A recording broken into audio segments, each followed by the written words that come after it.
नमस्कार, मी पंजाब तक. राज्यामध्ये सांगायचं झालं तर पूर्व विदर्भ आणि पश्चिम विदर्भ भाग बदलत पाऊस पडणार आहे. त्याच्यानंतर तो पाऊस हिंगोलीकडे येईल काही भागात, त्याच्यानंतर तो परभणीकडे येईल, बीड जिल्ह्यात काही जाईल, जालनाकडे राहील, बुलढाण्याकडे राहील, इकडे जळगावकडे देखील राहणार आहे. पण राज्यात मात्र सध्यानं 6 तारखेपर्यंत असाच भाग बदलत पाऊस पडणार आहे म्हणून हा अंदाज लागतो.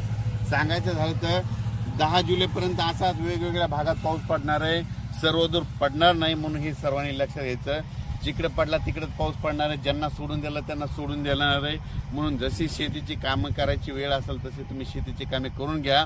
कारण की राज्यात असं सध्या तरी सर्वदूरचं वातावरण नाही, फक्त जास्त वरून राज्याची कृपा मात्र नागपूर, वर्धा, भंडारा, यवतमाळ, त्याच्यानंतर अमरावती, अकोला, बुलढाणा, त्यानंतर जळगाव, त्याच्यानंतर इकडं धुळे, नंदुरबार या भागाकडे जरा वरून राज्याची जास्त कृपा आहे. सध्या तरी पाऊस 10 तारखेपर्यंत त्या पट्ट्यामध्येच पडणार आहे. आणि त्याच्यानंतर थोडाफार ते पाऊस काय होईल हिंगोलीकडे, नांदेडकडे, त्याच्यानंतर परभणीकडे, त्याच्यानंतर बीड जिल्ह्यात काही भागात, त्याच्यानंतर नगर जिल्ह्याच्या काही भागात, त्याच्यानंतर इकडे संभाजीनगरकडे, जालन्याकडे, बुलढाण्याकडे असा पडणार आहे म्हणून हा अंदाज लक्षात येतो. पण राज्यात तरी सध्या सर्वदूरचं वातावरण नाही, फक्त विखुरलेल्या स्वरूपातच पाऊस पडणार आहे. भाग बदलतच पडणार आहे. सर्वदूरचा सध्या पाऊस नाही. म्हणून योगायोगाने जशी शेतीची कामे करायची असेल तर तुम्ही शेतीची कामे करू शकता.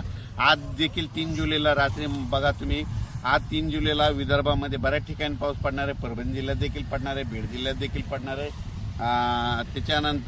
त्याच्यानंतर संभाजीनगरकडे देखील पडणार आहे, लातूर जिल्ह्यात देखील काही भागात पडणार आहे, त्याच्यानंतर धाराशिवकडे पडणार आहे, त्याच्यानंतर सोलापूर जिल्ह्यात देखील काही पडणार आहे. पण सर्वदूर नाही पडणार, भाग बदलत पडणार आहे, विखुरलेल्या स्वरूपाचं पडणार आहे म्हणून हे अंदाज लक्षात येतात.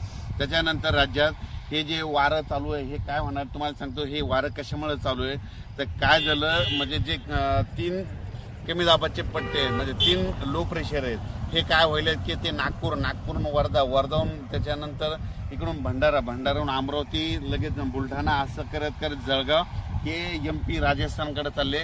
तिकडे जास्त जात असल्यामुळं आपल्या महाराष्ट्रामध्ये हे पाऊस जास्त सर्वदूर नाही. मग हे पाऊस हे ज्यावेळेस स्थिर होतील म्हणजे हे होतील 7 तारखेला हे वारं बंद होईल म्हणजे सर्व राज्यातलं. आणि 7 तारखेच्या नंतर परत मग 10 जुलैच्या नंतर वातावरण बदलायला सुरुवात होईल. म्हणून पण 10 जुलै नंतर वातावरण बदल झालं तर त्याचा लगेच